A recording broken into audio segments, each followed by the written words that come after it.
Assalamualaikum warahmatullahi wabarakatuh. Bismillah, alhamdulillah, wa syukurillah, la haula wa la quwata illa billah, amma ba'dah. Baik semuanya, dimanapun Anda berada, semoga Allah selalu melimpahkan rahmatnya kepada kita semua. Amin, amin, ya rabbal alamin. Ya, dalam kesempatan kali ini kita akan menampilkan sebuah video yang istimewa, yang tentunya kalau kita nyimak video ini kita bisa mengambil ilmunya itu seperti apa, dan setelah kita ambil ilmunya kita bisa memperoleh hikmahnya. Karena ingat, makanan hati itu cuma ada dua, yang satu ilmu, yang kedua adalah hikmah. Kita mencari ilmunya lalu kita ambil hikmahnya, itulah makanan hati. Makanya mari kita simak video ini bersama-sama supaya kita bisa kita bisa memperoleh ilmunya dan mengambil hikmahnya.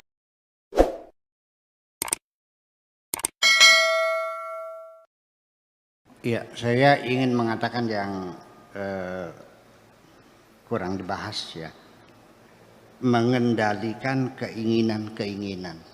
Itu kunci bahagiaan. Sebab bagaimanapun, berapapun hartamu, kalau keinginanmu tidak dikendalikan, tidak akan pernah cukup.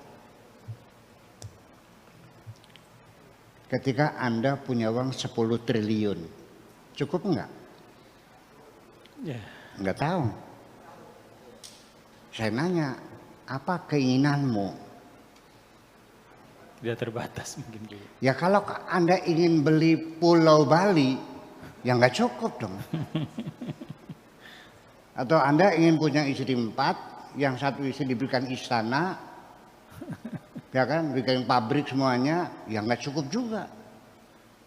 Nah, sejak kapan keinginan itu muncul? Waktu kita lahir, ini psikologi anak-anak, kan belum punya keinginan.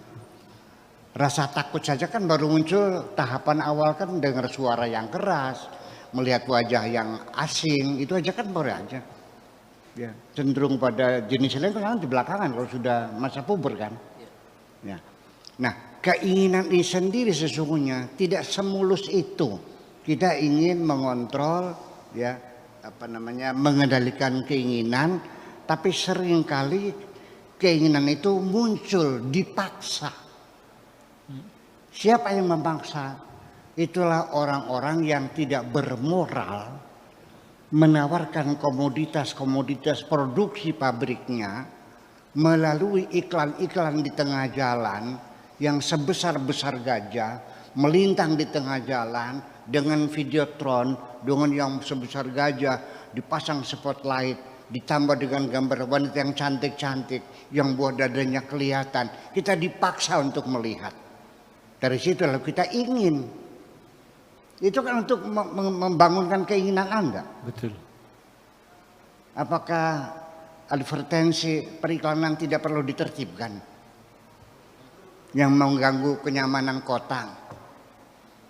Ada nggak penertibannya undang-undangnya? Belum kan? Belum terpikir kan? Nah kita juga sama. Jadi karena kita melihat sesuatu. Kenapa engkau ketika kondangan di teman miskin kok pakai perhiasan emas, gelang keroncong sampai 1 kilan, kalungnya seperti rantai, ya kan, emas berlian 24 karat, kondangan sama teman miskin, di sana banyak orang miskin, melihat kamu pakai yang mewah, banyak yang nangis kok, banyak yang nangis. Percaya nggak? Ya mereka juga ingin pakai semacam itu. Jadi jangan sok ngiming-ngimingin orang kan gitu. Iya. Iya. Sampai sorga pun itu mengiming-iming juga supaya kamu kepengen masuk sorga. Ketika sesuatu kelezatan yang kau inginkan dalam ketentuan agama dilarang, supaya engkau bisa meninggalkan kelezatan yang kau inginkan di dunia, engkau diiming-iming dengan kelezatan di sorga kok. Betul. Sadar enggak? bagi orang-orang yang pemabuk minuman keras dan itu ternyata dilarang supaya mereka teguh hatinya meninggalkan alkohol, meninggalkan minuman keras. Dijanjikan di alam Al-Quran bahwa di surga juga banyak arak kok. Anak yang suka melacur, yang suka cari cewek di setiap saat tempat, dilarang oleh Tuhan. Jangan melacur berzina.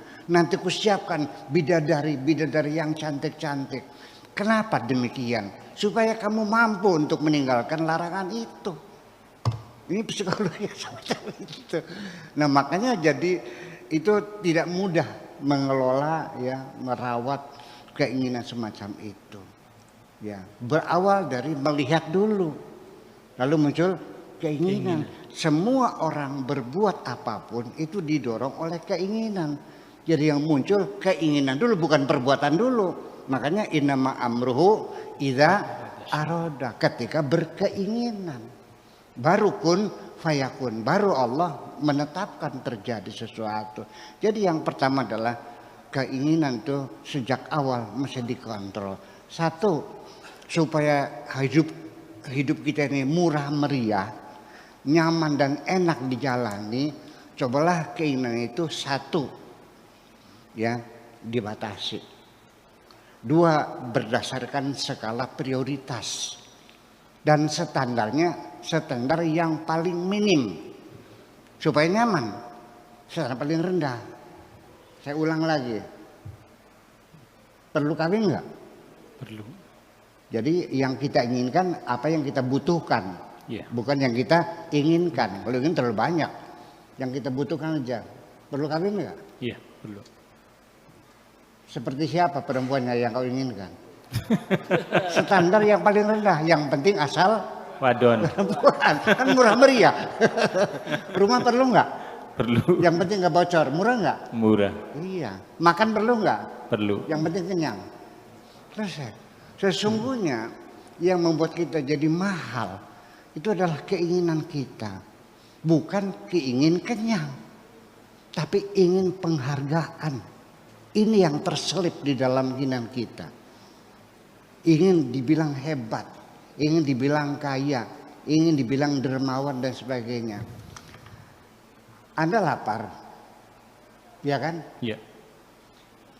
Berapa kau habiskan? Ternyata 1,5 juta. Di mana kau makan? Di hotel Mandarin yang taplaknya pakai taplak putih. Setiap mangkok ada lilin yang menyala, selalu hangat. Ruangannya remang-remang dengan lagu-lagu yang slow, dan yang menyajikan adalah pelayan yang cantik-cantik. Harga satu mangkok soto itu 250.000 rupiah semangkok. Padahal Anda turun nyebrang Bundaran HI, sebelah HI ada jalan kebun kacang, ada orang jual soto juga, itu 15.000 semangkok. Airnya sama, garamnya sama, ketubarnya sama kok. Kenapa Anda makan di hotel Mandarin? Karena Anda ingin dihormati. Jadi akhirnya ternyata yang paling mahal itu adalah keinginan untuk dihormati. Terima kasih. Luar biasa. Ingin hidup bahagia atau ingin hidup kita bahagia, nyaman dan juga murah meriah, kendalikan keinginan, itu kuncinya. Ya, seperti itulah tadi ulasan dari beliaunya Kiai Haji Buya Sakur Yassin. Tentunya ini sangat luar biasa dan banyak sekali manfaatnya bagi kita semuanya. Ya, kita tunggu ya, silahkan ditunggu video yang berikutnya, tentunya akan lebih menarik lagi dan lebih banyak lagi manfaatnya. Saya akhiri sekian, assalamualaikum warahmatullahi wabarakatuh.